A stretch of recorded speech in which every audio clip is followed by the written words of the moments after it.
Aí minha mãe fica nervosa, minha mãe também tem arritmia cardíaca, enfim. Por isso que eu tô aqui sem maquiagem. Nesse momento, Ozzy. Ninguém tá vendo as minhas rugas mesmo, né? Tá. Também se tiver, A gente tá bota tudo certo. óculos, olha, tá tudo certo. Quem vai se Tá tudo preocupar certo. com ruga quando se está vendo o cérebro do direito administrativo falando?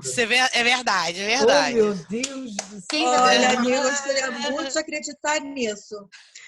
Eu sei que o maior órgão sexual é o cérebro, né? Mas, enfim, é preciso fazer com que todos pensem assim tão bem. Ai, ai. Vamos lá, melhoras vamos pra falar ele. de direito administrativo, falar de crush mal sucedido, dar uma depressão. É verdade. Ó, como eu não sei compartilhar a tela, e eu não sabia eu não sabia nada que tinha que fazer, nada disso. Vocês me desculpem, tá, gente? Mas você já tem, as questões aí já foram divulgadas no Facebook, não sei o que, não sei o que. É uma questão de 2018 da CESP para o Tribunal de Contas da Paraíba, para o cargo de auditor, tá? E aí é uma questão sobre processo administrativo, e eu vou ler o enunciado, e tem 4 assertivas, e a gente vai falar quais as assertivas estão corretas, tá? Vamos lá. Um servidor público do Estado da Paraíba interpôs recurso administrativo contra a pontuação que lhe foi atribuída em concurso de remoção interna da instituição pública na qual ele é lotado. Renata, você quer... Eu consegui copiar sua questão por Word. Você quer que eu compartilhe para você ir falando? Pode, para o pessoal enxergar, né? Não é isso? Isso, deixa Pode eu ver ser, aqui. pode ser. Deixa eu ver se eu consigo compartilhar. Calma aí. Aí. Foi.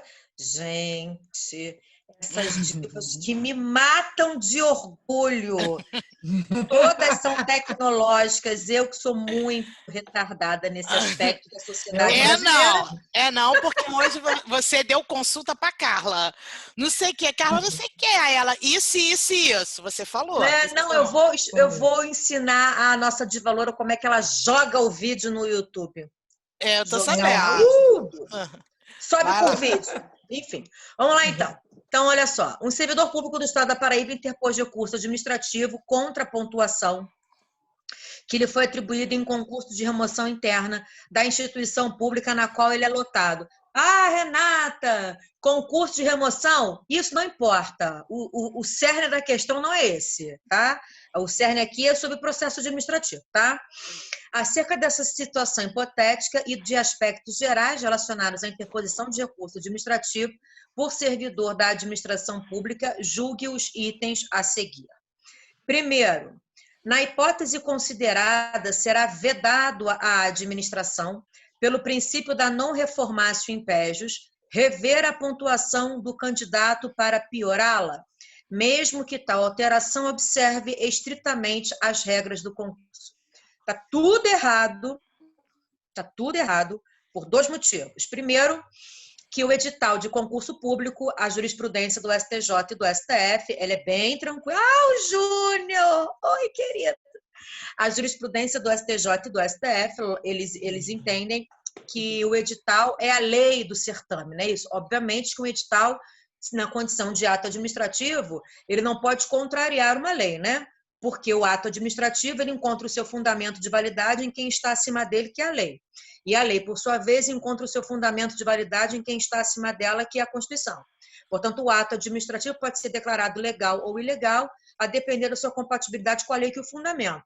E a lei pode ser declarada constitucional ou inconstitucional, a depender da sua compatibilidade com a Constituição. Tá certo? Então, nesse caso aqui, não há que se falar em edital violando a possibilidade de entrar com recurso administrativo. Não existe nenhum tipo de confluência nesse aspecto. Mas o que faz com que essa hipótese esteja bastante errada é o seguinte: existe aí a proibição da reformatio impégios, sim, dentro do processo administrativo, previsto lá na Lei 9784 de 99, lá pelos idos do artigo 57, artigo 60.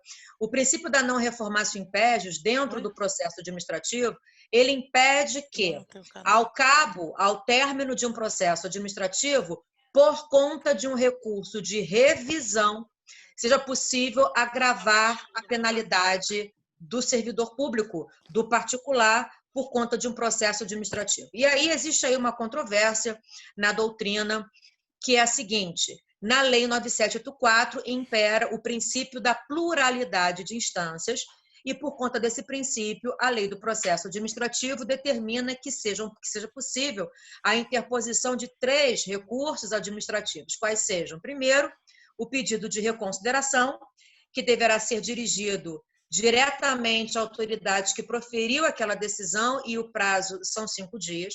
Se a pessoa não lograr êxito, ela vai entrar com o segundo recurso, que é o recurso hierárquico, dirigido à autoridade superior àquela que proferiu a decisão no prazo de 10 dias.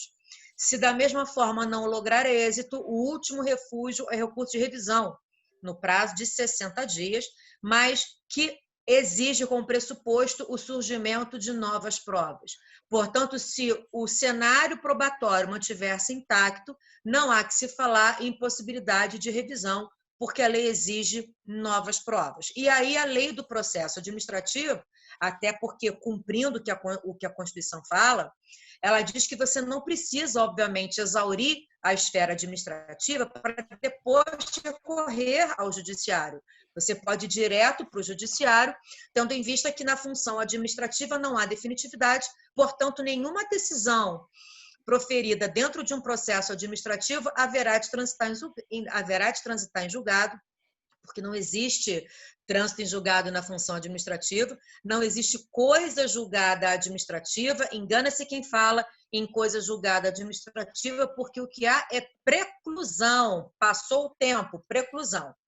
Mas coisa julgada administrativa, porque o contencioso aqui é judicial, não é administrativo, e justamente por isso, porque não existe definitividade na função administrativa. E porque não existe definitividade na função administrativa, a decisão adotada em um processo administrativo, obviamente, que pode ser revista pela própria administração, manifestando-se o princípio da autotutela administrativa, né, ou controle interno, previsto, esse princípio está previsto no artigo 53 da Lei 9784 de 99 e nas súmulas 346 e 473, ambas do STF.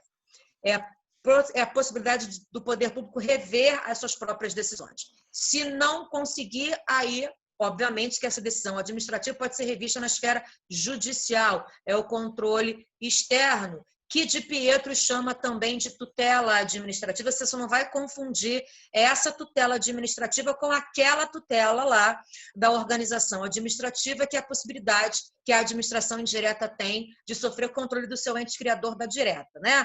Tutela administrativa, controle finalístico, supervisão ministerial. É o mesmo termo, tipo manga e manga, mas são coisas absolutamente diferentes. Lembrando sempre que o controle externo que o judiciário faz sobre as decisões, sobre os atos administrativos, não pode invadir mérito, né? Se a gente estiver diante de um ato discricionário, tendo em vista que o judiciário não pode invadir a seara de outro poder, porque o nosso sistema, além de ser um modelo de Estado republicano, ele é um sistema democrático. Então, pressupõe o famoso cada um no seu quadrado, como determina o artigo lido incessantemente pelos nossos alunos, que já virou um mantra, que é o artigo 2º, que fala lá que os poderes da União são harmônicos e independentes. Independentes, Brasil! Independente! Salvo o sistema de freios e contrapesos! E são legislativo, executivo e o judiciário, não é isso? E então, as Forças Armadas não são poderes moderadores. Isso! Aqui, Tipo aquele programa do Silvio Santos, né? Forças Armadas são poder... Pode representar um poder moderador? Não! Pelo amor de Jeová, só Jesus na goiabeira, né, Brasil? Por favor, né? Não dá. Vamos agora. Na segunda agora, Rê? Não, tô na primeira ainda. Aí, o judiciário, ele só vai poder fazer o controle de legalidade, tá? Sobre os atos praticados pela administração pública. A controvérsia é a seguinte: quando a Lei 9784 fala revisão, a reformácio impédios não cabe na revisão, a palavra aí revisão, ela tem um sentido restritivo ou ampliativo? Então, a lei está se referindo só ao recurso de revisão, só, já que são 3, ou ela está se referindo amplamente a qualquer possibilidade de recurso? Galera, a bola é dividida, a doutrina, a bola é dividida, tem a doutrina clássica, que é o Celso Antônio e o Eli, e a doutrina moderna, que é de Pietro e o Carvalhinho. Só que existem já alguns julgados no STJ pela adoção da teoria restritiva, na intenção de admitir que apenas pelo recurso de revisão. A bola aqui é dividida. De qualquer maneira, a impossibilidade da reformácio impédios é diante de um recurso administrativo para um processo administrativo em que venha majorar eventualmente punição para o servidor. Não é o caso da primeira assertiva. Então, a primeira assertiva ela está errada, porque não há que se falar na reformácio impédios nesse caso. A não reformácio impédios, ela acontece, né? Mas não é o caso da primeira alternativa, tá? Então, eliminamos a primeira, ela está errada. Segunda, na tela da Band. Ai, meu Deus, calma, que eu estava falando. Ai, vai. Vai lá. Segunda, pela presunção de legitimidade dos atos administrativos. O recurso administrativo, como regra, tem efeito apenas devolutivo, ainda que possa o administrador, mesmo de ofício, conceder efeito suspensivo ao ato. Gente, tá correto, né? A Lei 9784, ela vai te falar que os recursos administrativos, eles não são operados no duplo efeito, como acontece lá no recurso judicial, né? Isso, processo civil, né? A regra é.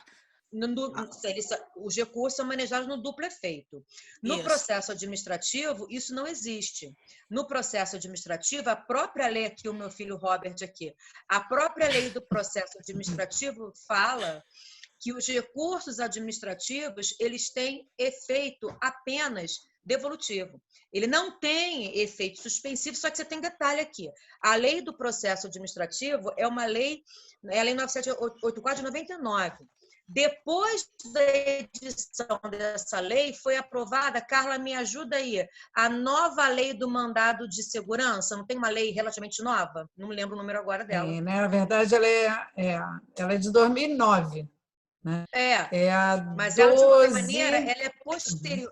Sim, você é após, bem após. Ela é bem depois a lei do processo, né? E aí, quando essa nova lei do mandado de segurança veio, surgiu aí a possibilidade da pessoa impetrar o mandado de segurança para conferir o efeito suspensivo a um recurso administrativo, né? E aí um monte de gente começou a discutir isso na doutrina, se isso era possível, se isso não era possível. Sim, isso é possível. A impetração do mandado de segurança para conferir o efeito suspensivo, isso inclusive já está caindo em concurso público, isso até pode, né? Isso só corrobora a certeza de que não existe efeito suspensivo, porque se existisse efeito suspensivo, você não precisaria impetrar o mandado de segurança para conferir este efeito. E aí, depois que essa lei veio, começaram a aparecer alguns julgados no STJ e no STF, especialmente no STJ, dizendo aí que a autoridade administrativa poderia, de ofício, conferir o efeito suspensivo para evitar, para impedir que a parte tivesse trabalho de impetrar o mandado de segurança. A prova disso, né, o exemplo que a gente tem muito claro disso, é o artigo 41, parágrafo 2º da Constituição, quando fala lá, invalidada por sentença a demissão, será o servidor estável reintegrado, né? Então, se você foi reintegrado, é porque você voltou. Se você voltou, é porque você saiu. Se você saiu, significa, então, que a demissão gerou efeitos. Então, se a demissão gerou efeitos, significa que não possui efeito suspensivo. Ela produziu efeitos, né? Sim. Só tem o efeito devolutivo, que é exatamente o contrário lá no processo civil, né? Civil, exatamente. Porque no processo civil, quando a gente fala do efeito suspensivo, tem a ver com a eficácia de uma decisão judicial. E o efeito devolutivo vem de devolver, porque o direito constitucional ensina a gente o princípio do duplo grau de jurisdição. E isso no processo civil significa o seguinte: ganha o processo quem convence o juiz. Se convence o juiz através das provas. Duplo grau de jurisdição significa reexaminar as provas. Efeito devolutivo, devolver à instância superiora aquilo que foi avaliado por um juiz de primeira instância. É devolutivo.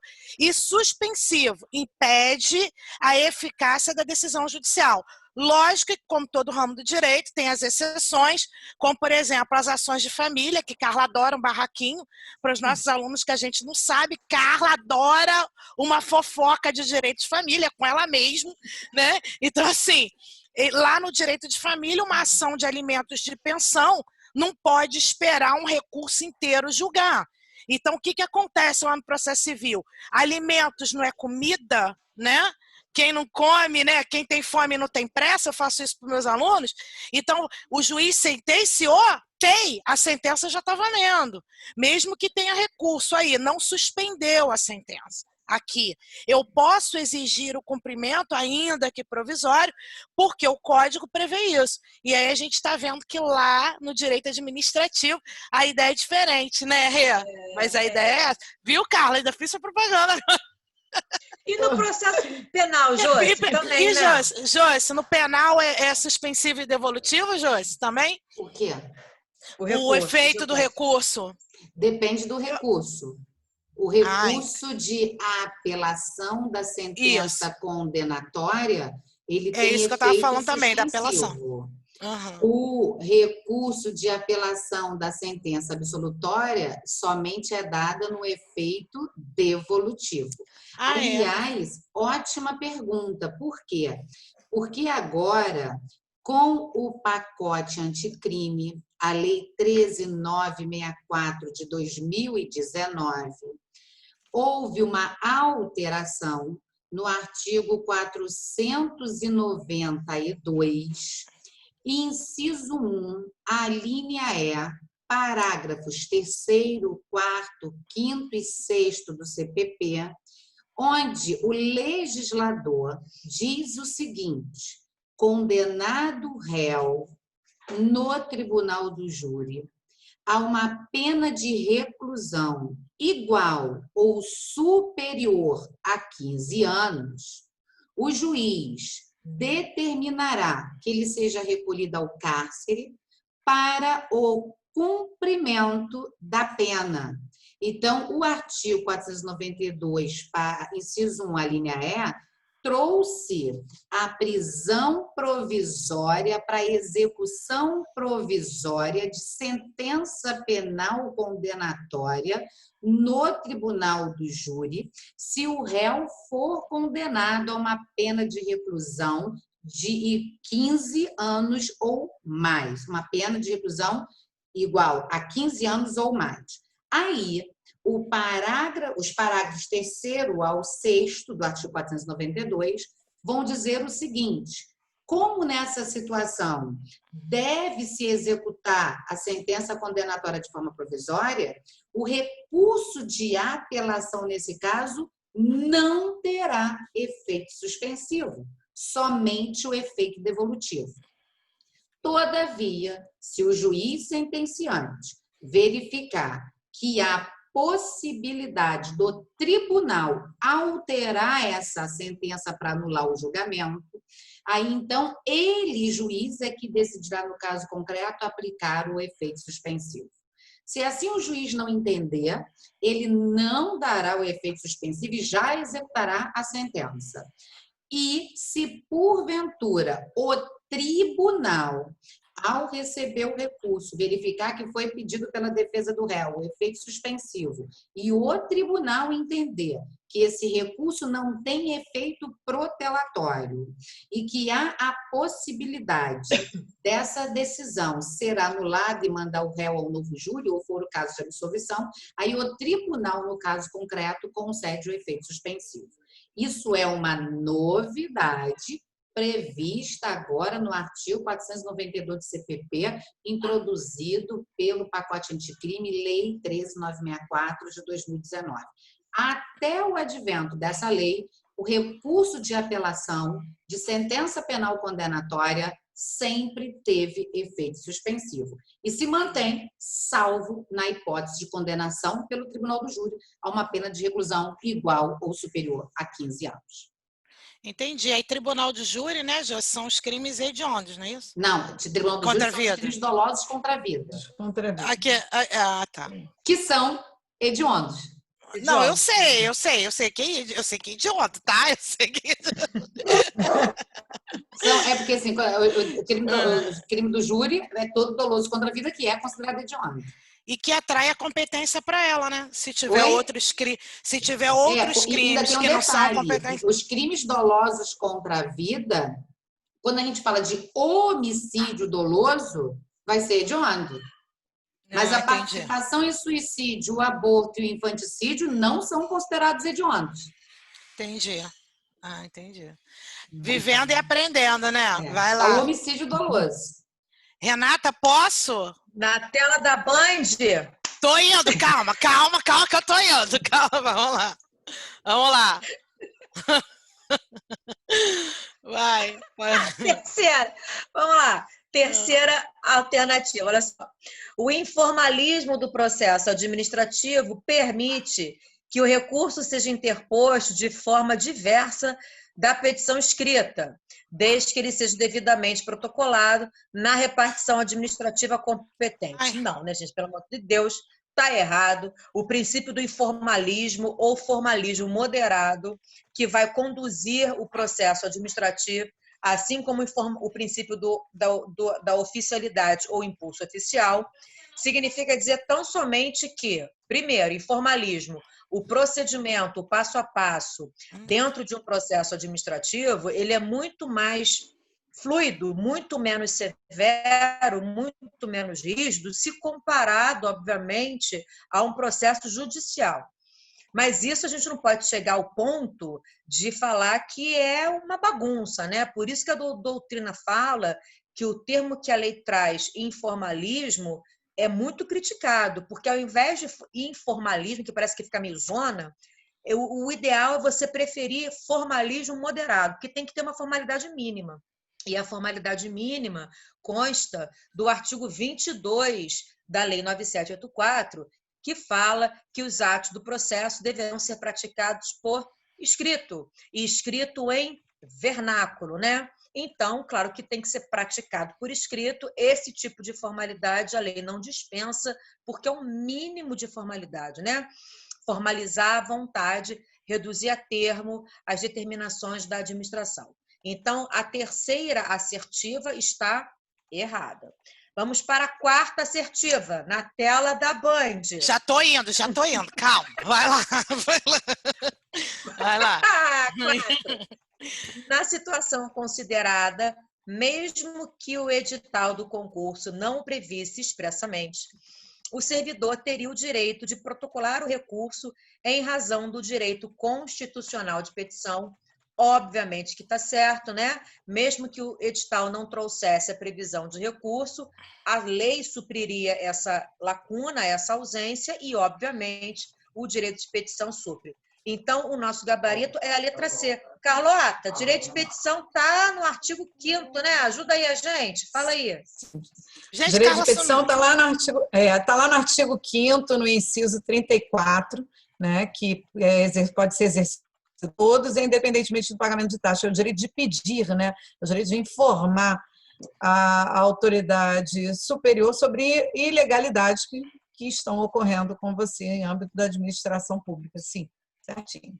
Renata, posso fazer uma observação? Ainda falando sobre o direito da informação, né? Direito ainda lá do informalismo, nós temos dentro do processo civil, né, a Lei 9.099, que são as leis dos juizados especiais cíveis, que permite a parte estar em juízo desacompanhada de advogado E é lógico que se a parte está numa ação de menor complexidade, sem advogado, é evidente que o tribunal não vai exigir da pessoa peticionante todo o formalismo do que é dentro de uma vara civil, de uma petição que é toda confeccionada por um advogado, né? E eu acho, inclusive, também que esse informalismo também está presente dentro do processo de trabalho, né, Carla? A informalidade da petição, né? Então, a gente começa a ver que a gente tem vários conceitos que a gente passeia nos outros ramos do direito e a gente tem que ter um cuidado do que cada um quer dizer nesse momento, né, Renata? Exatamente. Quer que eu compartilhe mais a questão, Renata? Porque eu estou me sentindo a sua assessora. E assim, no processo penal do juizado especial criminal, Isso. a gente também tem a questão da informalidade, do informalismo. Do informalismo, né? Tá, Imagino no artigo também. 62 da 9.099. Que são os crimes de menor Potencial ofensivo. Isso aí. Aí vai Cuja ter pena- informalidade, simplicidade, celeridade, oralidade, isso aí. Tom arrasa em penal. Gente, já que aqui, Carla, Bom respondi demais, duas coisas do direito penal. Eu sei, tá? Eu sei. Não, amiga, eu só sei penar, processo penal até constitucional. E olha lá. Não, porque constitucional, geral tem que saber. Não interessa, né, Renata? Não, geral tem que saber. Geral junto. Geral. Eu não tô nem na geral. Eu tô nem na geral. Então, vamos lá. Quem vai agora? Você, Josi? Carlinha. Ou Carlinha? Pode ser eu, sim. Vamos lá? Deixa eu compartilhar aqui a tela. Viu, Renata? As pessoas sabem compartilhar. Também pode ser eu. O que você prefere, Carlinha? Oi? Posso ser eu também. Qual que você prefere? Já está com a questão aí? Tô com a questão. Então tá bom. Mas vamos lá. Até porque eu acho que a sua questão vai esbarrar em alguma coisa comigo e a porrada vai estancar, não é isso, amiga? Então, vamos lá. Vamos lá, pessoal. Uma questão SESP 2019, de juiz de direito, do TJ da Bahia. Tá?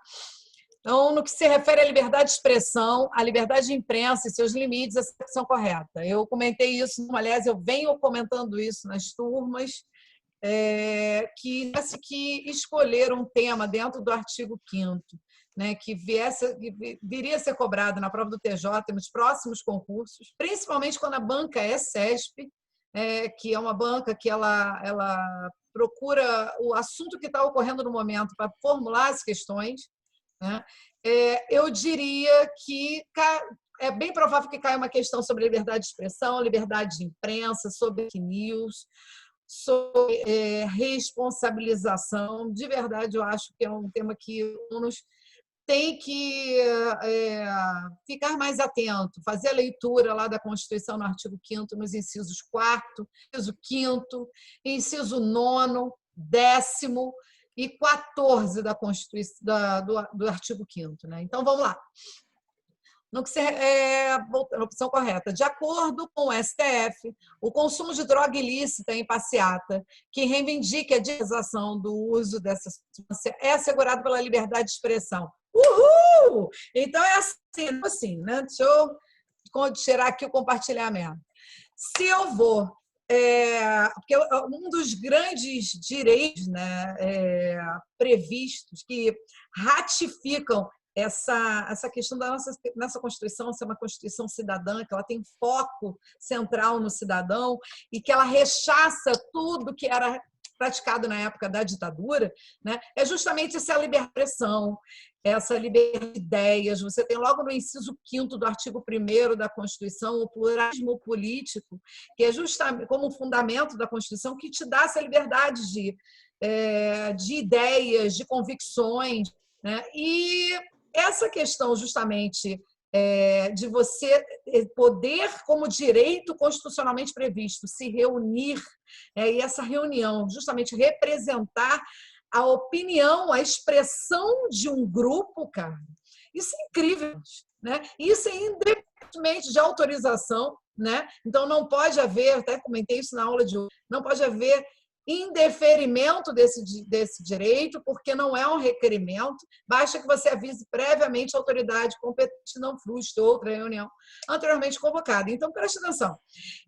Eu posso ir para exercer o meu pensamento, a minha convicção que as drogas, né, de maior potencial lesivo, como a maconha, por exemplo, seja liberada? Claro que eu posso, eu tenho esse direito de expressar essa minha opinião. E eu tenho esse direito, inclusive, de com outras pessoas, reivindicar aquilo que eu acho que deve ser uma opinião do poder público, deve ser modificado pelos que me representam, pelo Poder Legislativo, através de uma legislação que permita isso. Agora, em momento nenhum, você pode exercer aquele direito que é um crime, né? Aquele direito que você quer ver tido como liberto, mas hoje ainda configura como um crime, né? Só porque você acredita nele. Então, eu não posso ir lá para a reunião, para a Marcha da Maconha, fumando baseado. Né? Claro que isso não está protegido pela reunião, pela liberdade de expressão, em momento algum.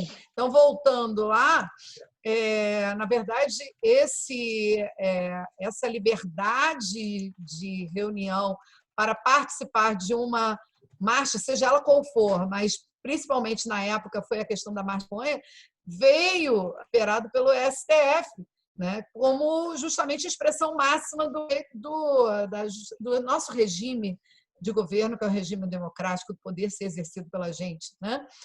Seja de forma direta ou indireta. Então, de acordo com o STF, o consumo de droga ilícita é em passeata, que reivindica a descriminalização do uso dessa substância, não é assegurado pela liberdade de expressão, né, galera? Não é. Né? O problema aqui, o erro aqui, deixa eu só colocar aqui, exatamente, que é errado, tá? Peraí, a dificuldade é grande. Vamos lá, letra B. Posso falar rapidinho? Pode, claro. Olha só, pode tudo. É só porque, como a matéria é comum, né, para a gente comentar o seguinte, pessoal, aproveita aí a dica que a Carla deu. De acordo com a STF, o consumo de droga ilícita em passeata, que reivindica a descriminalização do uso dessa substância, é assegurado para a liberdade de expressão. O consumo da droga não é. Tá? Mas é assegurado pela liberdade de expressão a manifestação para a autorização do uso da maconha, descriminalização. E por que eu quis entrar nisso? Porque lá no artigo 32 da Lei 11.343 de 2006, que é a Lei de Drogas, nós vamos ter o crime de instigar o uso da droga, né? É o crime do induzimento, da instigação ou do auxílio para o uso da droga. E a época que essa decisão que a professora Carla está comentando com vocês foi decidida, muito se questionou se os manifestantes da Marcha da Maconha não deveriam ser inseridos no crime previsto no artigo 32 da Lei de Drogas. Ou seja, se ele teria que responder pelo induzimento ao uso da maconha, porque, afinal de contas, eu estou lá numa passeata, numa marcha para maconha, dizendo, gente, fumar maconha é bom, liberação já, libera já e libera já. Então, o que o STF decidiu? Que é livre a manifestação quanto à descriminalização do uso da maconha e que isso não acarreta o crime do artigo 32 de induzimento ou instigação ao uso de droga. Por quê? Porque para você responder pelo crime do artigo 32 da Lei de Droga, é necessário que você tenha uma pessoa determinada para a qual você esteja fazendo o induzimento, a instigação ou auxílio. E quando você sai numa passeata no grupo para a Marcha da Maconha, você está falando para pessoas indeterminadas. Então, em tese, não se aplica aí o crime de induzimento, instigação ou auxílio ao uso de droga. Então, participou da Marcha da Maconha para descriminar essa conduta, o que vai acontecer? Vamos fazer a descriminalização? Vamos. É só uma manifestação de pensamento. Não acarreta o crime de induzimento, instigação ao uso da droga. Então, não responde pelo artigo 32, porque no artigo 32 você tem que ter uma pessoa direta a quem você esteja instigando, induzindo ou auxiliando. tá bom? Obrigada, Carlinha, pela parte. Nada, até porque, né, como é que você conseguiria expressar uma opinião se fosse dentro dessa liberdade de expressão, né? Pois é. Então, como é que você conseguiria modificar algo e se não fosse através justamente dessa possibilidade de você expressar o que você acha, qual é a sua opinião sobre aquele assunto? E senão a gente teria parado em 88, do jeito que era em 88, teríamos hoje 106 emendas à Constituição. Exatamente, né? Exatamente. Então, vamos lá, pessoal. Vou voltar aqui para o compartilhamento. Letra B. A legislação pertinente determina que comentários de usuários da internet nas páginas eletrônicas dos veículos de comunicação social se sujeitem ao direito de resposta do ofendido, né? Então, na verdade, né, eu até brinquei, eu até comento isso em sala de aula, que o mais legal dessas páginas de internet é justamente os comentários, né, que você pode surtar no coração. Agora, vem cá. Você acha que justamente essas páginas eletrônicas vão se responsabilizar pelo comentário de usuários? Claro que não, porque isso não é matéria. Esses comentários dos usuários não é classificado como matéria, como a própria lei da resposta, né? Lei justamente dessa que fala sobre o inciso 4º, que é o direito sobre o inciso 4º, sobre o inciso 5º, que fala sobre o direito de resposta proporcional ao agravo. Isso não é matéria, não foi vinculado no site. O que é vinculado no site é efetivamente o que foi cobrado por ele. Agora, os comentários, eles não podem ter gerência sobre isso. Então, não cabe direito de resposta dessas páginas eletrônicas em razão de comentários de usuários das mesmas. Se você se sentiu ofendido, você que procure saber quem foi que te ofendeu através desses comentários.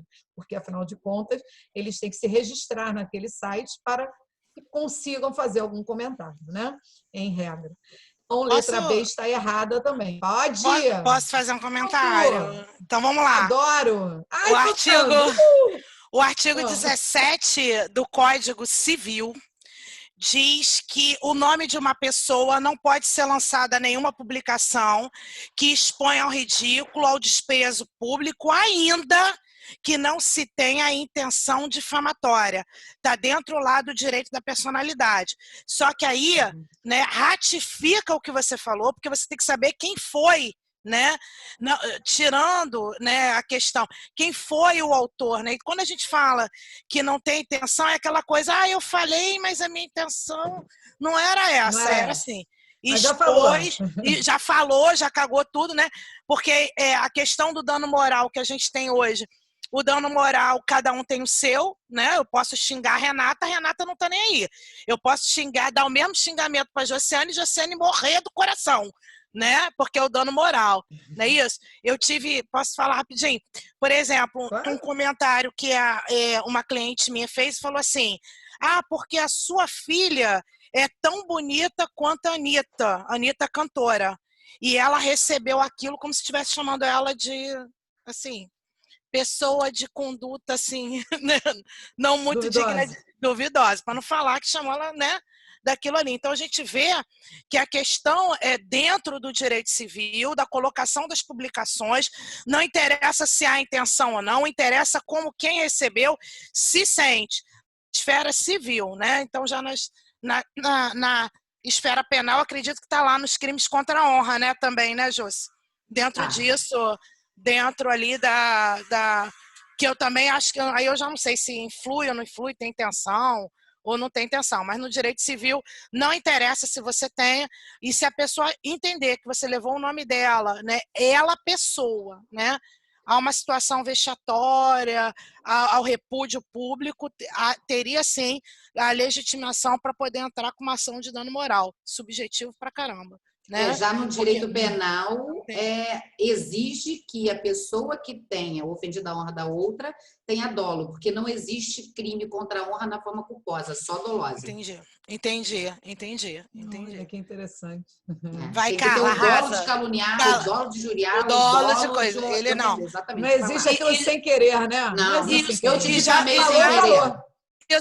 E o direito civil já fala, ainda que você não tenha a intenção. Então, você responde de qualquer jeito. entendeu? Se o outro se sentia, né, humilhado, né? Vai, Carla, desculpa de eu me meter na sua questão. Não, estou adorando, podem se meter, estou adorando. Vai Então, vamos lá, letra C. A publicação de informações falsas em veículos de comunicação social não está abrangida pela liberdade de imprensa. E aí, é justamente a questão do momento, né? E aí, as fake news, né? São as informações falsas que são disparadas aí. Em um país aqui ao lado, aqui no Brasil isso não acontece, né? Robôs pagos na pública, não, isso tudo é no país aqui ao lado, né? Empresas, né, participando disso, ativistas de internet, tudo no país aqui ao lado. Nada disso está regulado pela liberdade de imprensa, claro que não, né? Você tem, inclusive, um informativo do STF, eu até comentei com os alunos hoje, que é o informativo 907, né, do STF, que fala justamente dessa proteção constitucional, dessa plena proteção constitucional, essa exteriorização da opinião. Claro, você tem esse pleno direito, mas isso você não pode fazer de forma anônima, até porque isso não significa a impossibilidade do Poder Judiciário, a posteriori, quando provocado, né, rever, analisar se aquele conteúdo que você publicou, né, e nesse caso dessa questão, na letra C, fala de uma notícia falsa, se essa notícia é mentirosa e difamante ou injuriosa, né? E aí entra justamente a nossa diva do processo penal, que vai poder explicar isso aí melhor para a gente. Mas o STF já tinha definido isso nesse informativo, nesse julgamento, o informativo 907. E logo o gabarito da nossa questão é a questão C, mas eu queria falar mais um pouquinho disso com a Jo, né, Jo? Fala aí para gente. Esse fato dessa liberdade de expressão, né, de ser um direito constitucional pleno, né, ele não é absoluto. Ou seja, eu não posso, pelo mantra, né, da proteção constitucional, essa liberdade de imprensa, publicar notícias que possam ser não só mentirosas, como difamantes, né, ou injuriosas, né? O que acontece? O direito de você manifestar pensamento, ele existe. É um direito constitucional, todos nós temos, né? Só que, como a própria Carla já disse, não existe direito fundamental absoluto. Nem mesmo a vida é direito absoluto. Tanto não é que, em caso de guerra declarada, o artigo 5º, inciso 47 da Constituição, autoriza a pena de morte. Então, se o direito à vida, né, que é o maior de todo, o mais sublime de todos, não é absoluto, com muito menos razão seria o direito à manifestação de opinião. Então, você tem o direito de manifestar a sua opinião, desde que essa manifestação de opinião não viole o direito de outro. É aquela máxima que a gente aprende logo no início de uma faculdade de direito, né, gente? O nosso direito termina onde o do outro começa.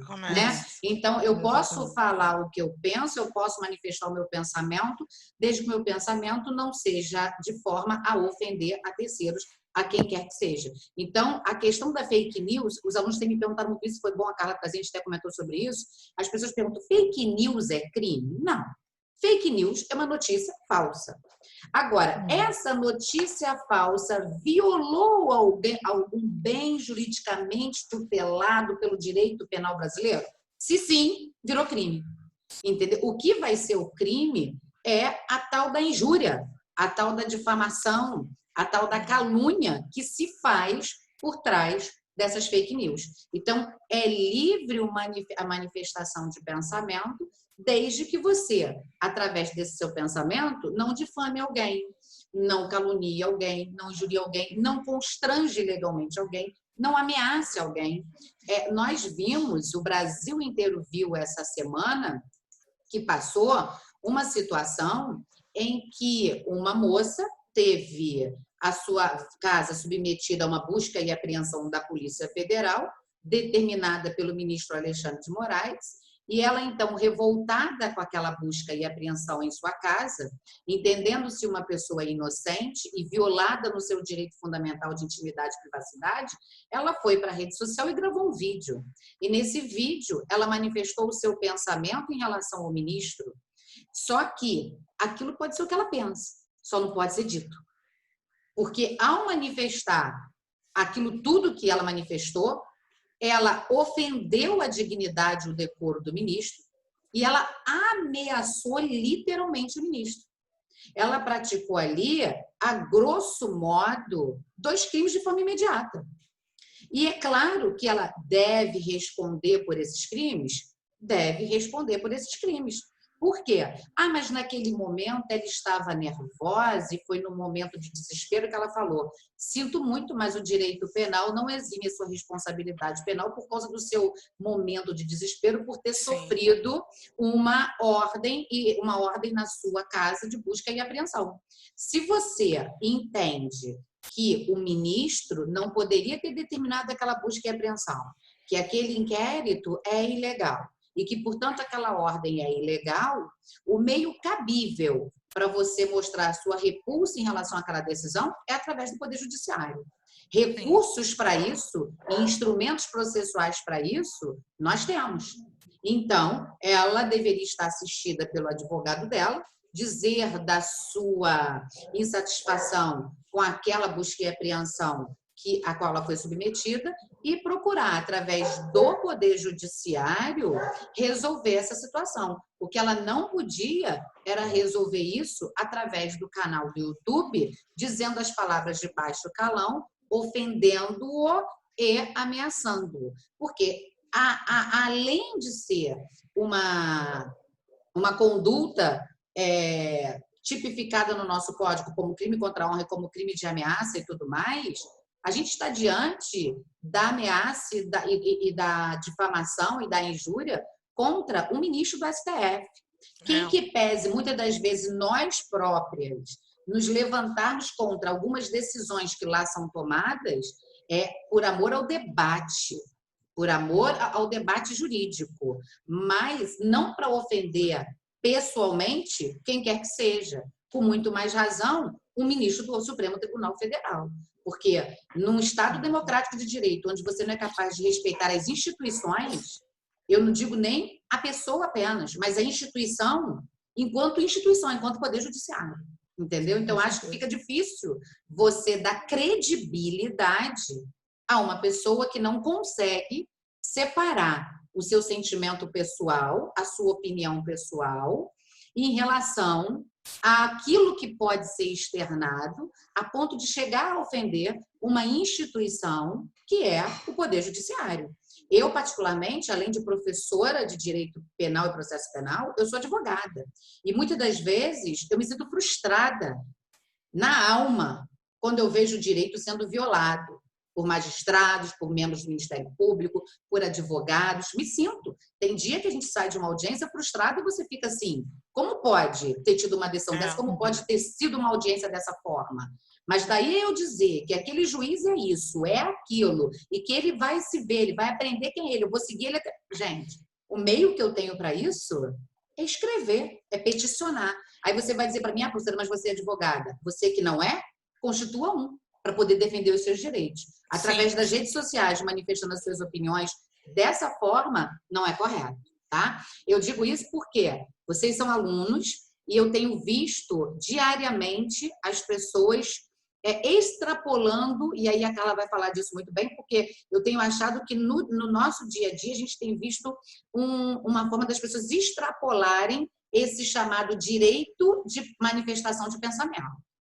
O pensamento, a sua manifestação de pensamento, ela para no momento em que você vai violar o direito de outro. Então, toda vez que você for escrever em rede social, lembre-se, o que eu vou escrever vai violar direito de alguém? Porque se for violar, eu paro aqui. Porque se eu continuar, eu vou praticar crime, e aí eu vou ter responsabilidade penal, vou ter responsabilidade civil, não é? É como a Cleide falou, e aí é o que eu falo para a Carla. Ela tem muito mais base jurídica para falar sobre isso, porque é pessoa de constitucional, mas no direito penal, o crime realmente acontece, né? Eu, particularmente, analisando aquele vídeo, eu vi muitas condutas ali complicadas.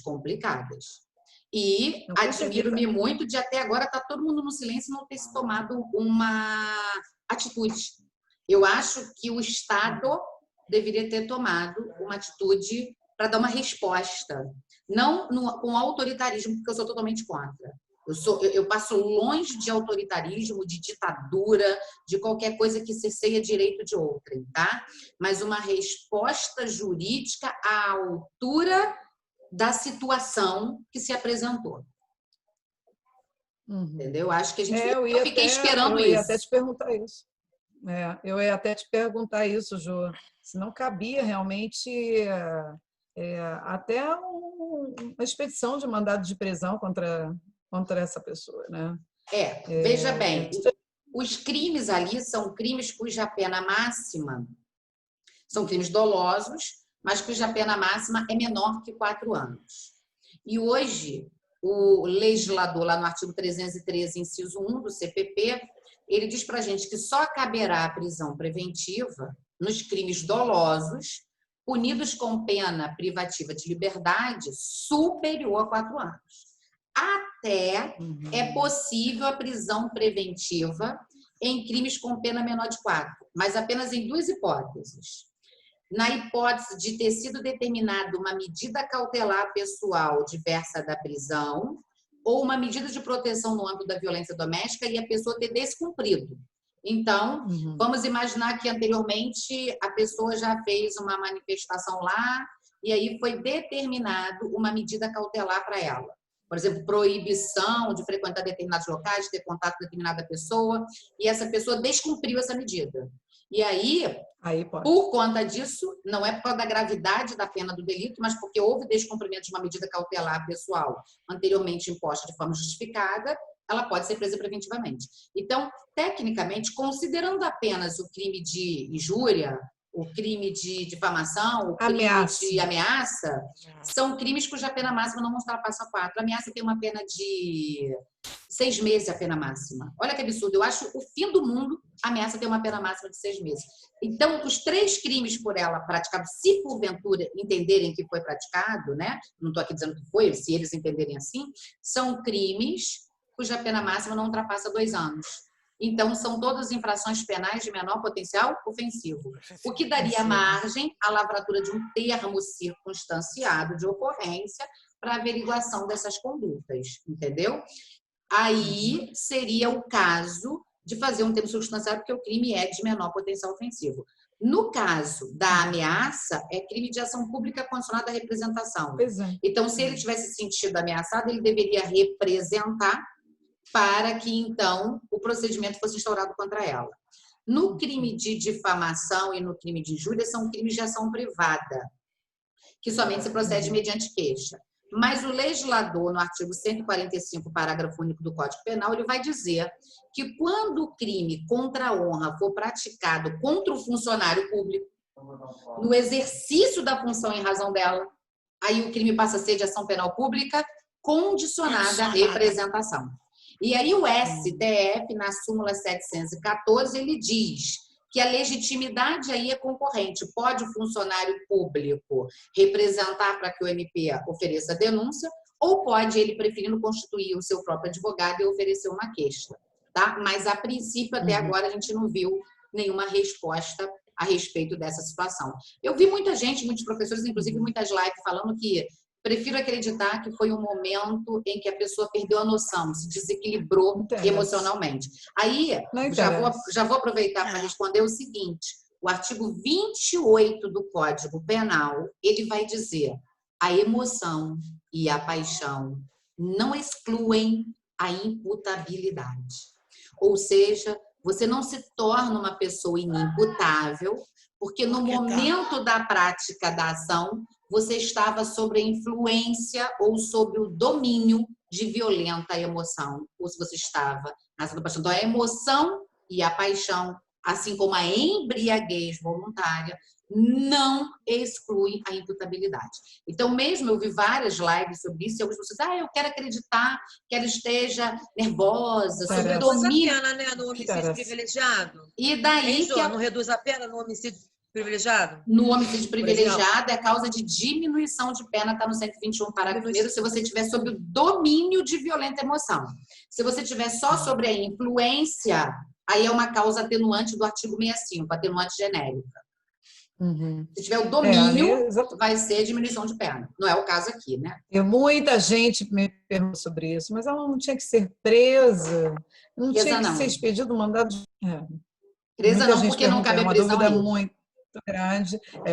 Agora, a Constituição ela não exime, né? Mesmo que ela venha pedir desculpas depois, né? Isso não exime que ela seja responsabilizada pelos danos materiais e morais, oriundos de tudo a sua liberdade de expressão expressada de forma exacerbada. A Constituição prevê esse direito de indenização de forma expressa, né? Está lá no inciso 5º, né, da Constituição. Então, essa liberdade de expressão ela não pode ser protegida de forma a ocultar, né, a prática de crimes previstos na legislação penal. Isso mesmo. E essa questão de querer voltar atrás, de querer se retratar, não exclui o crime que foi praticado, né?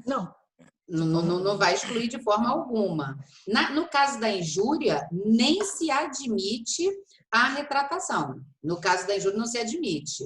Agora, o querelado réu, no caso de crime contra a honra, ele pode se retratar cabalmente da calúnia ou da difamação e pode vir a ficar isento de pena, tá? A retratação, ela funciona como possibilidade de isenção de pena no crime de calúnia e de difamação, mas no crime de injúria nem admite essa possibilidade.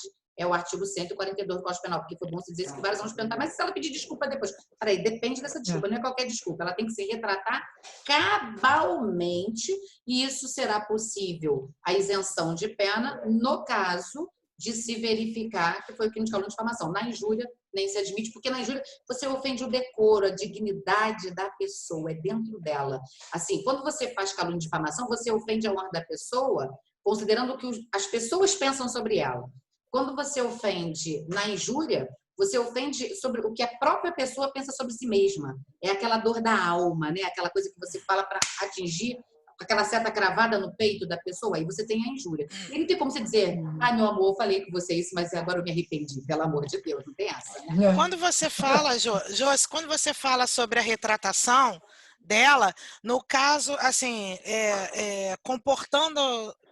Na hipótese, né, da retratação, teria que ser pelo mesmo caminho que ela fez? Por exemplo, ela teria que ir no mesmo canal do YouTube para poder se retratar ali? Ou ela não, pode... é no processo. A retratação feita cabalmente no processo. Quando o processo está em andamento, ela pode retratar-se cabal. E a retratação tem que ser cabal, ela tem que ser assim, fatal. Tem que ser uma coisa que verifique que realmente houve uma retratação para que ela isente pena, porque vai excluir a culpabilidade dela. E aí tem que ter o aceite do ofendido? Não necessariamente. Não necessariamente. A lei não exige isso, não. Entendi. Caraca, gente, tô aprendendo eu acho muito. que essa... lindo, né? É lindo demais. Eu digo que direito é a coisa mais linda. Eu falo e aquilo vai nos impulsionando. O bom de ser professora é que quando você fala do direito, ele não te frustra. É diferente de quando a gente é advogada, né? Com certeza. É verdade. Com certeza. Isso é o pior, de verdade. É o pior, é verdade. Você sai da faculdade psicologicamente para começar a falar de licitação nas aulas. Manda todo mundo tomar um Rivotril. Assim quando eu começo o poder legislativo, eu nem aquela figurinha que tem um cachorrinho tomando Rivotril de canudinho, porque olha... Aí, Renato, você fala assim, hospital de campanha, o que é isso? O que é isso, Covid? O pessoal que está assistindo, dá um like na nossa live, dá um like, manda esse link para todo mundo assistir. Olha só, vocês estão tendo aula de penal, processo penal, constitucional, administrativo, processo civil. Tem que dar um like, tem que divulgar geral essa live, gente. E de quebra, nós estamos ainda falando sobre tudo que aconteceu no momento, né? Não é verdade? Pois é. Até peço desculpa aí para o pessoal que a gente está passando a hora, né? Já tem uma hora e meia de live. Né? Mas é porque é contagiante, né? Vamos de like aí que eu tô vendo que tem um monte de gente vendo, só tem 18 curtidas, que é isso? Tô me sentindo menosprezada. Ai. Exatamente. Numa sexta-feira à noite, 4 divas na sua tela e cadê vocês? Vamos lá. Então, deixa eu só para terminar aí a questão. Vamos lá, pessoal. Então, a letra certa é a letra C, né? Vamos ver por que o restante está errado. Olha o que a gente acabou de dizer, olha, Jô. A retratação, justificação espontânea de mensagens de conteúdo ofensivo à honra ou à imagem de outro impede eventual resposta do ofendido. De acordo com a Constituição, pelo contrário, né? O direito de resposta ele é obrigatório, é uma consequência da liberdade de pensamento de forma exacerbada, de modo a você violar o direito de outrem, né? Então, o direito de resposta é um direito constitucional e vem aliado, como a gente acabou de dizer aqui, né? Vem aliado ao ajustamento de indenização pelos danos causados por aquela sua manifestação de pensamento, né? Mesmo que seja, como a diva Jô falou, mesmo que seja com amor, com emoção, que você diz? Foi violenta emoção ou paixão? Ou paixão, Isso. nossa. Vou usar isso, Carla. Vou usar. Gostei. Eu tenho que gravar isso. Não, eu achei isso lindo. Não sei nem aonde se encaixa, mas vou arrumar um troço para estar divulgando isso. Vou falar, olha só. Eu vou te dizer, olha só, como a Carla está falando da retratação, gente, deixa até eu me retratar, porque a retratação no Código Penal ela está no 143, eu acho que eu falei 142, né? Mas é 143, é 143. Então, só porque eu falei 142, 143, ele vai dizer para a gente que o querelado, ou seja, o réu, antes da sentença, se retratar cabalmente da calúnia da difamação, ficará isento de pena e vai dizer o que a Deise me perguntou. Nos casos em que o querelado tenha praticado a calúnia ou difamação, né, utilizando-se de meios de comunicação, que foi o que aconteceu nesse caso que a gente está comentando, a retratação dar-se-á, se assim desejar o ofendido, pelos mesmos meios em que se praticou a ofensa. Então, pode ser que o ofendido deseje que, como a ofensa foi irrogada pelos meios de comunicação, pode ser que ele deseje que não basta ela falar no processo, que ela tenha que fazer essa retratação em público pelos mesmos meios. Exatamente. Entendi.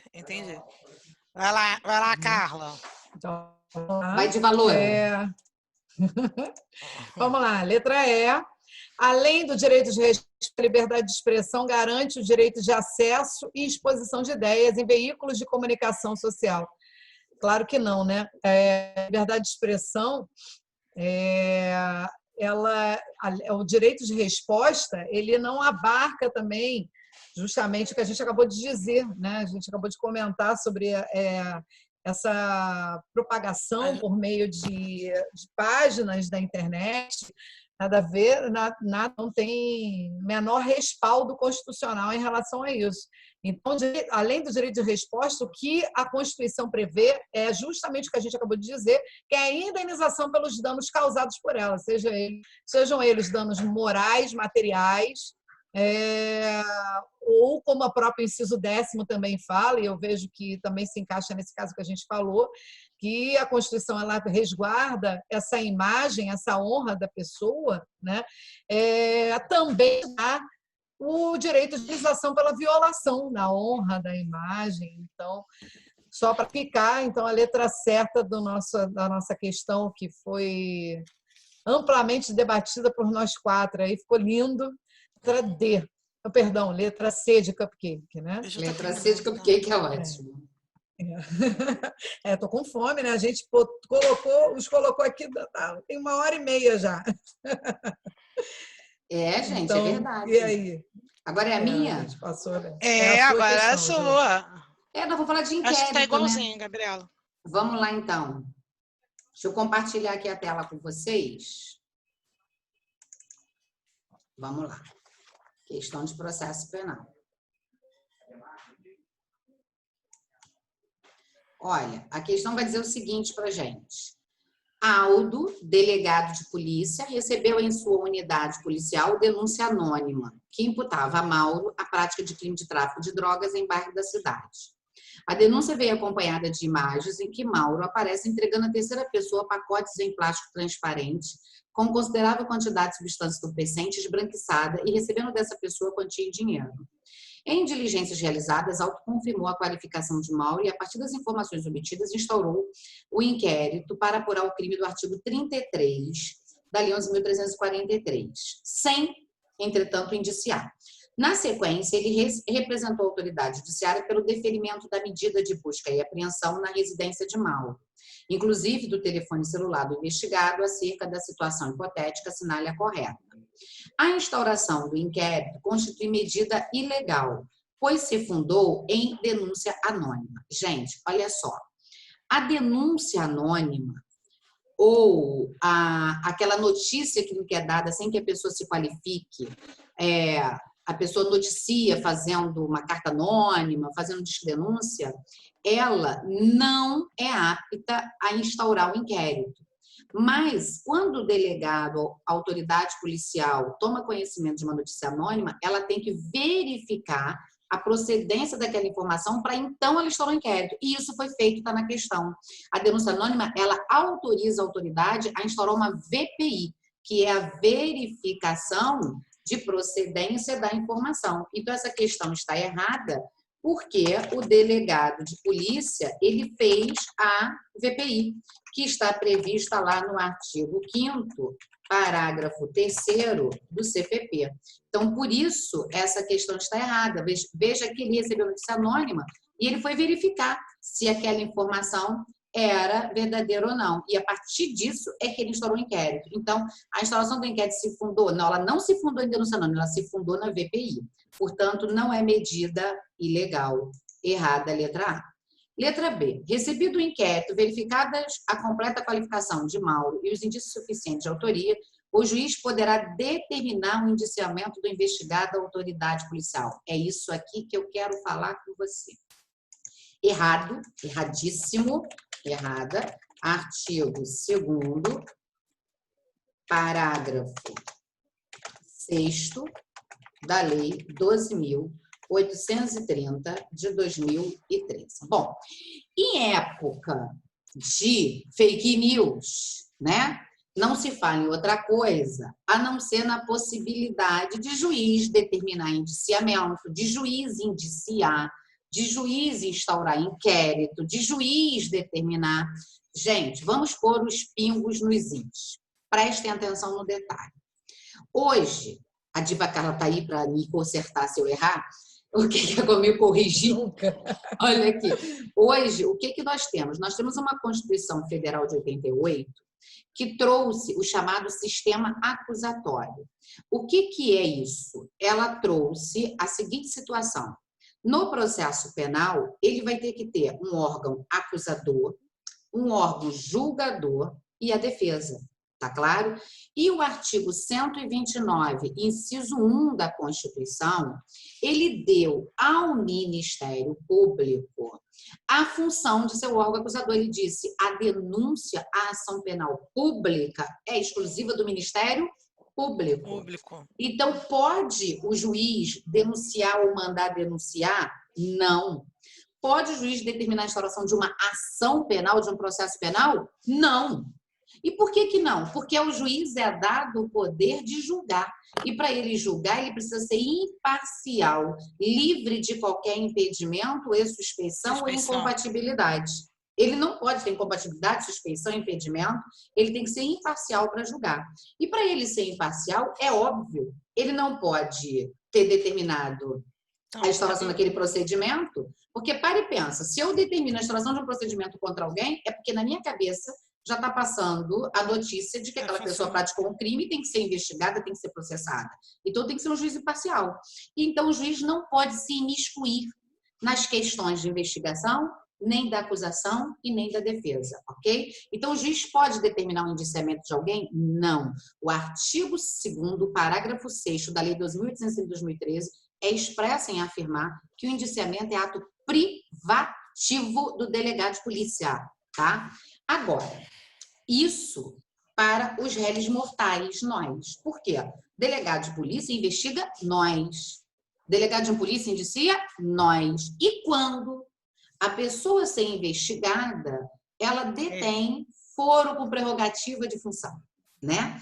Então, quando a pessoa detém foro com prerrogativa de função, ela é processada no tribunal com competência originária. Pode ser no próprio Tribunal de Justiça, no próprio TRF, no próprio STJ, no próprio STF, a depender das regras esculpidas no artigo 29, inciso 10, 27, parágrafo 1º, 102, 108 e 105 da Constituição Federal. Então, se tiver em um desses casos, a pessoa vai ser processada lá. E aí o STF, ele já tem um entendimento na sua jurisprudência, no sentido de que essas pessoas serão investigadas, claro, pela polícia, mas sob a determinação do órgão que tem a competência para o processo de julgamento. Sendo certo que aquele que está presidindo e que está determinando essas ordens para que a pessoa seja investigada, para que os atos sejam praticados, não vai ser o órgão julgador jamais. Porque se ele participou daquela investigação, ele não vai ser o julgador, tá claro?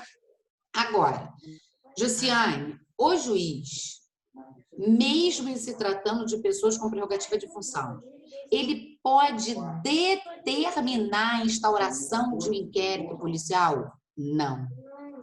Ele pode determinar o indiciamento de alguém no inquérito policial? Não. No inquérito parlamentar, no inquérito judiciário? Não, não pode. Então, Josiane, esse inquérito da fake news, ele está errado porque o ministro Dias Toffoli, ele determinou a instauração e no ato que ele determinou a instauração, ele já designou o ministro que iria presidir a investigação. Olha só, o artigo 43 do regimento interno do STF, ele vai dizer para a gente o seguinte, eu até separei aqui para você, olha o que diz o artigo 43 do regimento interno do STF. Ocorrendo infração à lei penal na sede ou dependência do tribunal, o presidente instaurará o inquérito se envolver a autoridade ou pessoa sujeita à sua jurisdição ou delegará essa atribuição a outro ministro. Nos demais casos, o ministro poderá proceder, na forma deste artigo, ou requisitar a instauração de inquérito à autoridade competente. O ministro incumbido do inquérito designará escrivão dentre os servidores do tribunal. Vamos analisar o que está aqui. Primeira coisa que você precisa saber. O regimento interno do STF, ele é de 1980. Exatamente. Anterior, portanto, à Constituição Federal. Então, o entendimento majoritaríssimo é que esse dispositivo não foi recepcionado porque ele contraria o sistema acusatório adotado pela Constituição de 88. Tá claro? Exatamente. Mas vamos partir do pressuposto que esse artigo tivesse sido recepcionado. Ainda que ele tivesse sido recepcionado, ele não serviria de base para a instauração do inquérito da fake news. Vou te dizer por quê. Leia o que está escrito. Ocorrendo a infração à lei penal na sede ou dependência do tribunal. A fake news aconteceu na sede do tribunal? Não. Na dependência do tribunal? Não. Então, pois é, ainda que você seja defensor com unhas e dentes de que o regimento interno está em vigor. Não é o caso do artigo 43, inciso 1. Então, não poderia ele. Então, a meu ver, violou tudo o que está, porque, primeiro, para mim, está totalmente ilegal, porque, para mim, esse artigo do regimento não foi recepcionado. Mas, admitindo a recepção, não se aplica a regra do artigo 43. E se fosse o caso do ministro, do presidente do STF, poder determinar a instauração desse inquérito, ele não poderia, ele de imediato, já designar o Alexandre de Moraes para investigar. Porque quando ele designa, ele fere o princípio do juiz natural. Que está no artigo 5º, inciso 53 da Constituição. Por que ele fere? Exatamente. Porque para eu saber qual é o juiz natural, eu preciso que o procedimento seja feito por distribuição. Poder fixar a competência. A competência. Entenderam? Então, que assim, lindo, gente. Mas eu não tenho notório saber jurídico, eu não posso ser ministra do STF, né? Porque o STF tem notório saber jurídico. A gente não tem. Mas a gente poderia, pelo menos, fazer, né, uma assessoria jurídica, faltando aos poderes. Assessoria. Aí concordo, seria o quarto poder. Exatamente. Para assessorar, né? De assessoramento. Exatamente. Porque o que aconteceu? O ministro Dias Toffoli determinou a instauração do inquérito 4781 de ofício pelo Poder Judiciário com fundamento no artigo 13, inciso 1 e artigo 43. Esse inquérito ele mandou tramitar sob segredo de justiça, né? E no mesmo ato que ele instaurou, ele designou o ministro Alexandre de Moraes como sendo o responsável por conduzir essa situação. E instaurou a portaria GP 69 de 14/3/2019, que foi quando isso foi instaurado. E aí foi como eu coloquei para vocês, o regimento interno, ele é de 1º de dezembro de 1980, o entendimento é de que, nesse caso, ele não foi recepcionado porque fere o sistema acusatório e, portanto, não poderia ele ter feito isso, e ainda que não entenda que fere, o crime não aconteceu na dependência do STF, nem na sua sede. Então, não seria o caso de se valer do artigo 43 para determinar essa instauração. Agora, eu quero que vocês entendam o seguinte, já vou pedir para a professora Carla falar com a gente sobre isso também. O que eu vou falar para vocês? A fake news aconteceu. Não estou falando o nome de A, B ou C, porque eu não sei quem fez. Crimes gravíssimos foram praticados através dessa fake news. Tá? Crimes gravíssimos foram praticados. Devem ser punidos os autores desses crimes. Sim, sim. Só que no Estado Democrático de Direito, os fins não justificam os meios. O crime aconteceu? Aconteceu. As pessoas que o praticaram devem ser punidas? Sim, mas com o devido processo legal. E para o devido processo legal existir, eu preciso de processo legítimo, de processo lícito, de processo legal. E aí, o que eu vou dizer para vocês? Quando a portaria foi determinada para instaurar esse inquérito, não se sabiam quem tinha feito as fake news. Então, a princípio, são pessoas comuns do povo. Agora chegou-se ao nome de alguns empresários. Tá? E aí, nós temos pessoas que praticaram crimes, olha que gravidade, e pessoas que não têm prerrogativa de função. E se pessoas que não têm prerrogativa de função praticam crimes contra ministros do STF, do STJ, contra o Papa, contra Jesus Cristo, não importa, são pessoas comuns. Tem que ser investigada pela polícia e tem que ser julgado pela justiça de primeira instância. Como eles praticaram fake news contra ministro do STF, Poder Judiciário, a gente está falando do Poder Judiciário da União, quem tem que investigar isso? Polícia Federal. Quem tem que dar as determinações para busca e apreensão e para tudo mais? Juiz Federal. E se discordar da decisão do juiz federal, recorre ao TRF. Até chega no STF, meu amigo, eu sou em grau de recurso extraordinário. Fora daí não tem isso. Então, a pessoa que praticou o crime, a priori, até agora não se descobriu ninguém com foro de prerrogativa. Então, nada nesse mundo justifica ter se instaurado lá. E agora, para e pensa, imagina se isso continuar e o Procurador-Geral da República denunciar. Vai denunciar uma pessoa comum do povo perante o STF, que não tem prerrogativa de função? Até porque, se você abrir o artigo 102 da Constituição agora, você vai ver que o STF tem competência para julgar nos crimes comuns o presidente da República, o vice-presidente, seus próprios ministros, Procurador-Geral da República, e vai vir naquela relação de pessoas. Não está escrito ali, tem competência para julgar as pessoas que praticam crime contra o STF ou contra o ministro do STF. Não está escrito isso ali. Então, ele não tem competência criminal para isso. Agora, o crime aconteceu? Aconteceu. A meu ver, o que deveria ter ocorrido? A notícia crime chegou, noticia-se isso à Polícia Federal, instaura-se inquérito perante a Polícia Federal, esse inquérito é distribuído, um juiz federal para o qual foi distribuído é o que vai determinar essas diligências, tipo busca e apreensão, interceptação telefônica, ordem de prisão, qualquer coisa assim, e depois, se tiver que recorrer, chega aqui em cima. Agora, não poderia começar. Agora, a pergunta é, Josene, até agora tudo foi feito pela STF, é tudo ilegal? Na maioria das coisas, sim. Porque quem está determinando que se faça não é a autoridade competente. Mas tudo isso legal serve... é inconstitucional, né? Exatamente. O próprio tribunal que deveria interpretar a Constituição. Pois é. Exatamente. E eles deveriam fazer o quê? Descer com isso para a primeira instância, para que a Polícia Federal continuasse a investigação, para não se perder tudo isso. Porque senão vai acontecer uma coisa que eu costumo dizer sempre, gente, Lula é inocente? Não é. Ele não é e nenhum outro que o antecedeu ou que o sucedeu é.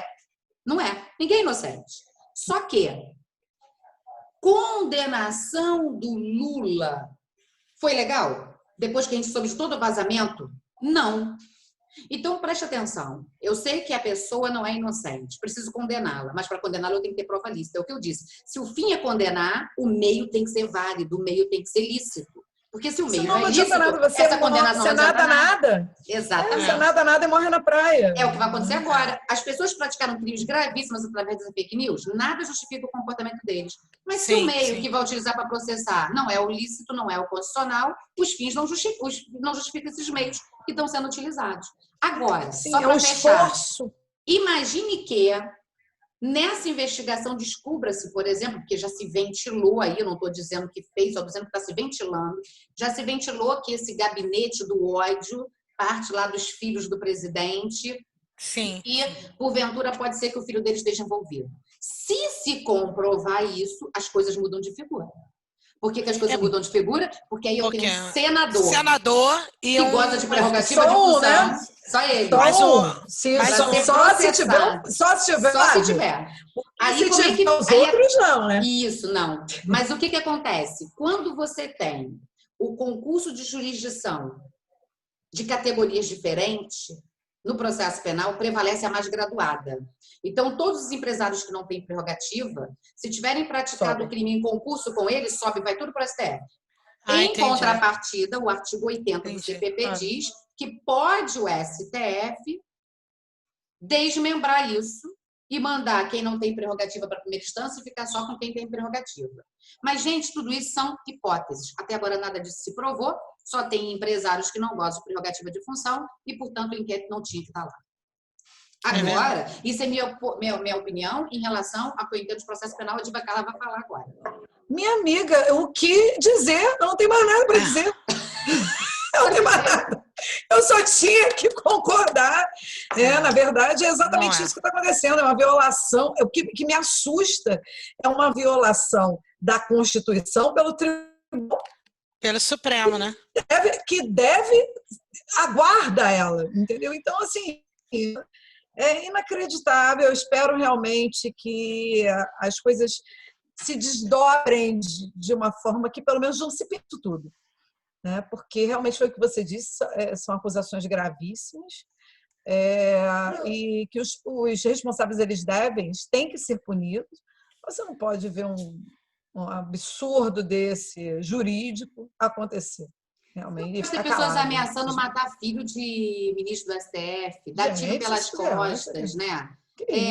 Fazendo aquela passeada que eles fizeram agora, todos vestidos de preto, com aquelas... alusão ao Concurso Plan. Aquela alusão. Foi horrível, gente. Horrível. Não pode se admitir isso. Não se pode atentar contra o Estado Democrático de Direito. Claro a gente sofreu muito para alcançar isso, para agora, em algumas manifestaçõezinhas, você vê uma cena dessa. Não dá.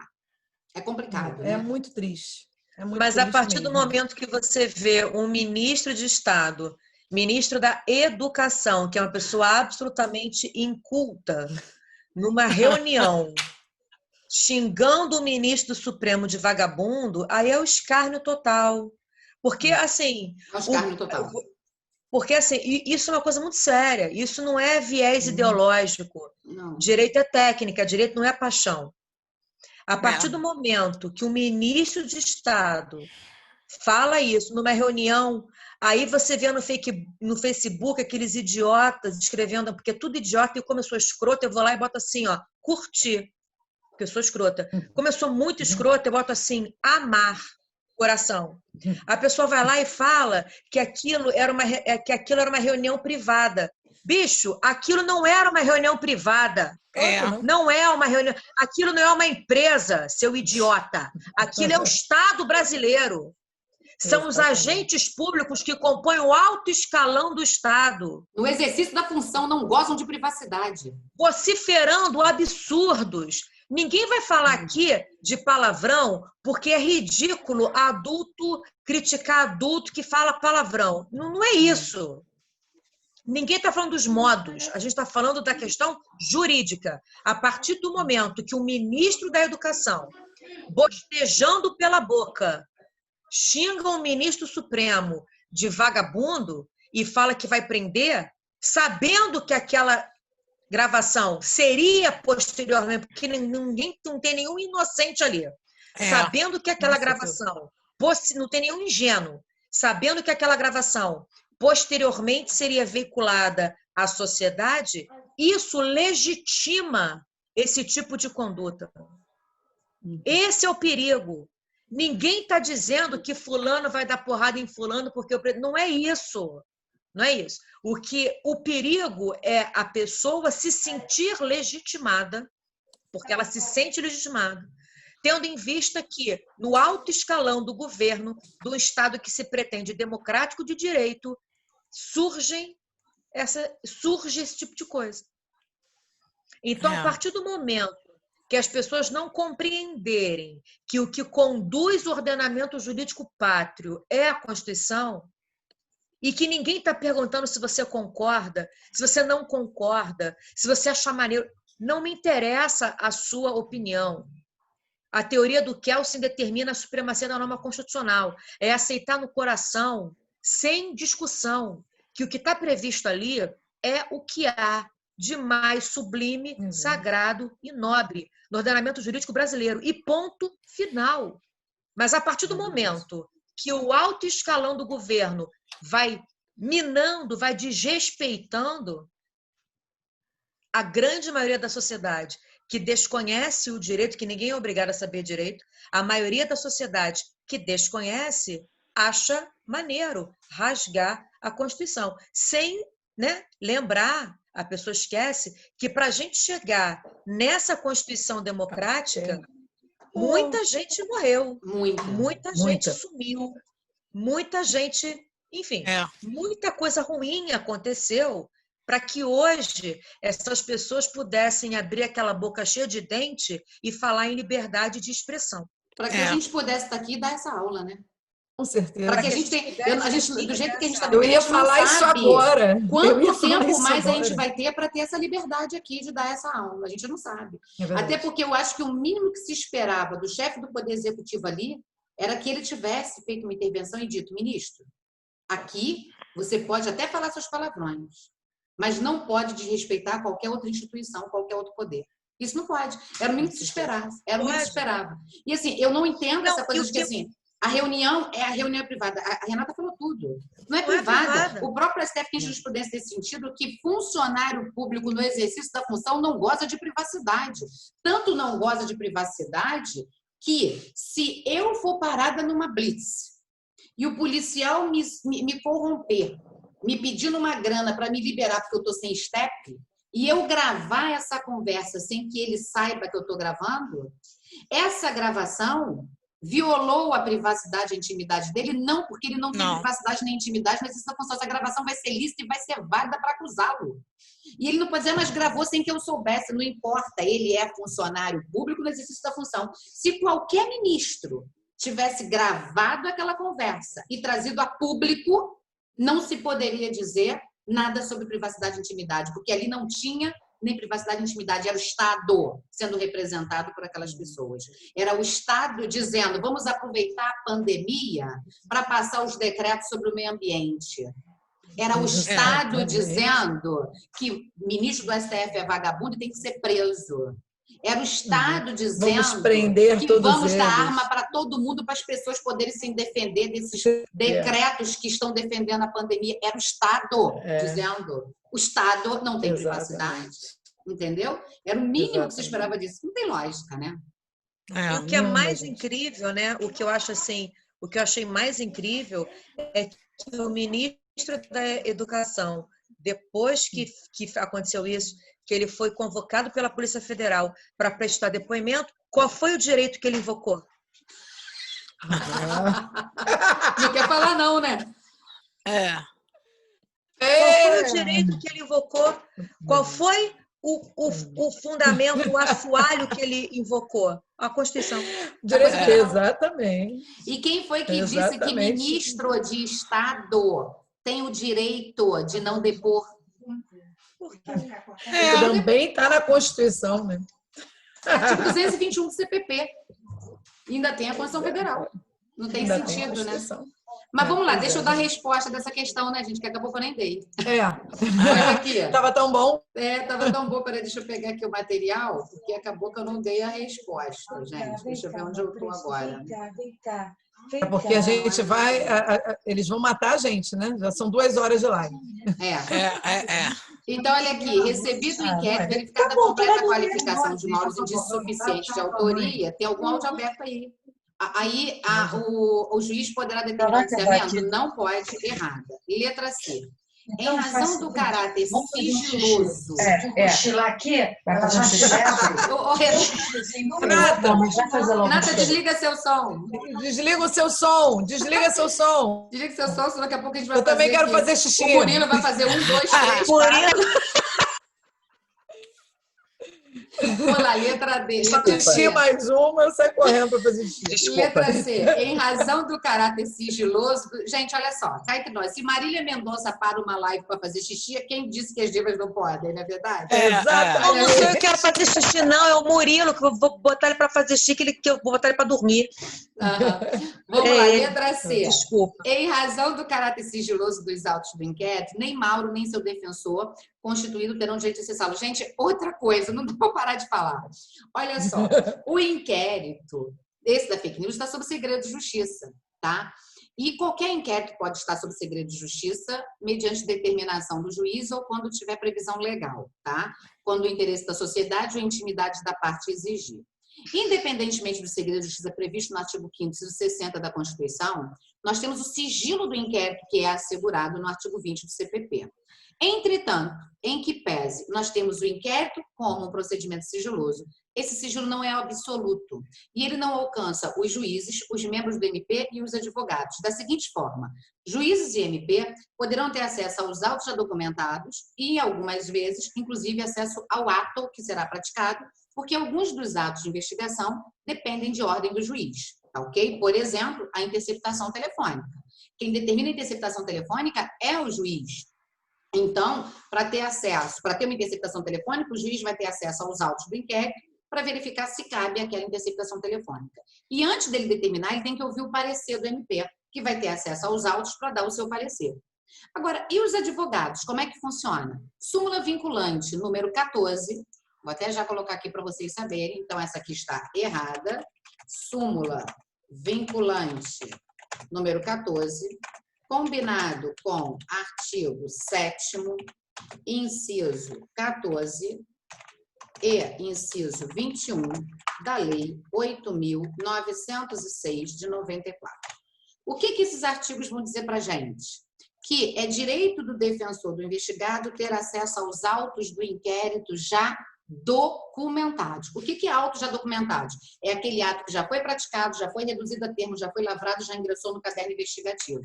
O advogado vai poder ter acesso a esses autos, podendo fotocopiá-los, tomar apontamentos. E qualquer que seja a autoridade que impedi-lo de ter esse acesso, pode responder pelo crime de abuso de autoridade, expressamente previsto no artigo 7º, parágrafo 12 da Lei 8.906 de 94. Portanto, a letra C está errada e essa determinação do segredo de justiça no inquérito é fake news. Ela é admissível, mas o segredo de justiça no inquérito não impede o advogado previamente constituído de ter acesso aos autos já documentados. Qualquer atuação no sentido de impedir ou embaraçar o acesso aos autos constitui-se em crime de abuso de autoridade. Letra D. Como não houve prisão, o prazo para a conclusão do inquérito será de 90 dias. Essa é certa, por quê? Estamos falando do crime de tráfico de drogas, e o tráfico de drogas, quando o investigado está solto, o prazo é de 90 dias, admitindo-se a prorrogação por mais 90, ou seja, admitindo-se a duplicação do prazo, ok? Está lá no artigo 51 da Lei 11.343. Letra E.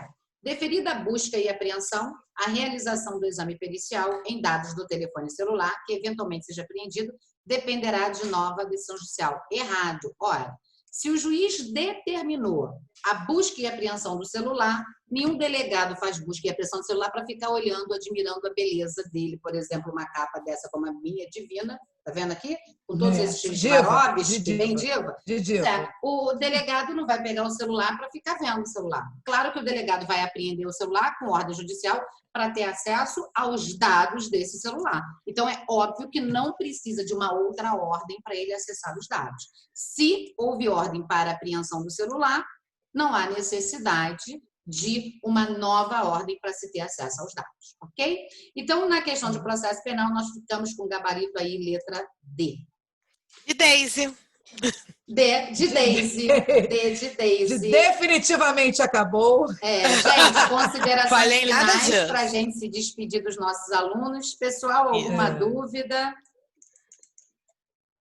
Brasil cheio de brasilidades.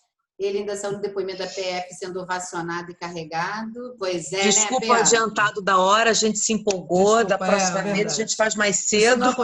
Isso não acontece, a gente realmente fica, né, naquela 1 hora de live, mas é porque tinham muitos assuntos a ser tratados e eram assuntos que eram pertinentes não só os 4 direitos, mas ao Brasil, né? Eu acho que a gente, como formadora de opinião, que a gente sabe que a gente nós precisávamos realmente falar sobre isso. Né? Esclarecer para os nossos alunos o que estava acontecendo, né? Exatamente, exatamente. E é um prazer inável sempre estar com vocês, meninas. A amizade de vocês é um presente de Deus. Fofa. Temos que repetir aquele café da manhã sensacional na mansão do Jorge. Diva. Se lá em casa não ia ter aquela quantidade de louça que imagina aqui no sítio. Pois é. Mas aí tem aquela canequinha da roça, que é uma delícia tomar café nela, né? Bom demais. Aquele café que é feito no coador de pano. Ai, adoro. Tem noção? Eu tenho até a foto. Olha a foto que eu tenho aqui. Eu fico olhando até o meu bisavô. Meu Deus. Aqui é bem roça mesmo. Foi um prazer, gente. Eu acho que era necessário, né, nós falarmos sobre isso tudo que estava acontecendo. Eu acho que a gente merecia, os nossos alunos mereciam isso, e eu quero agradecer, desculpa pelo, como a Rê falou, Sardal, e agradecer a presença aí de todos vocês. Eu queria que você divulgasse um canal da gente, porque aqui, assim, agora que a gente aprendeu a usar então o YouTube, aqui vai ser tiro porra. Sempre. Verdade. Exatamente. Muito obrigada. Que vocês tenham um excelente fim de semana. Vou deixar as meninas aí se despedirem. Isso, né? Deixa eu botar também... aqui, ó. Só um instantinho. O gabarito, gente, eu vou colocar aqui no bate-papo que o pessoal está pedindo, tá? Tudo bem. Letra C. Pode falar, Deise. C. Bom, queria também agradecer a presença de todo mundo. Para quem não conhece, conheça aí o projeto da Mentoria das Divas, aí para o TJ, né? Com aulas teóricas, com resolução de questões da CESP, né? A gente faz... vamos fazer agora simulado, sempre para poder deixar você antenado, para não perder o ritmo do estudo. Para quem não conhece, é uma oportunidade para ver a gente não só no nosso canal, né, mas para poder ter aquele estudo em 4 disciplinas, que é importante dentro das específicas. Constitucional, que estudando constitucional está estudando processo, está estudando direito administrativo e processo penal, porque o constitucional é tudo, né, dentro do direito. Das específicas, agora foi tudo, né, cara? Dentro das específicas, vem processo penal, processo civil e direito administrativo.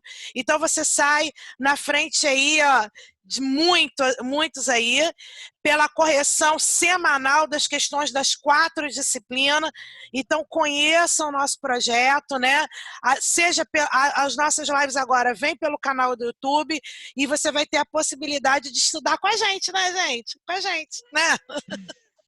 Eu estou um pouquinho atrasada nas gravações, mas hoje eu ia gravar, mas, enfim, não sabia que a nossa gente ia avançar tanto assim, então eu vou passar o final de semana gravando tudo que ficou para trás, tendo em vista esse adoecimento da minha filha, né, pela Covid, a minha vinda para cá, esse tempo todo sem internet.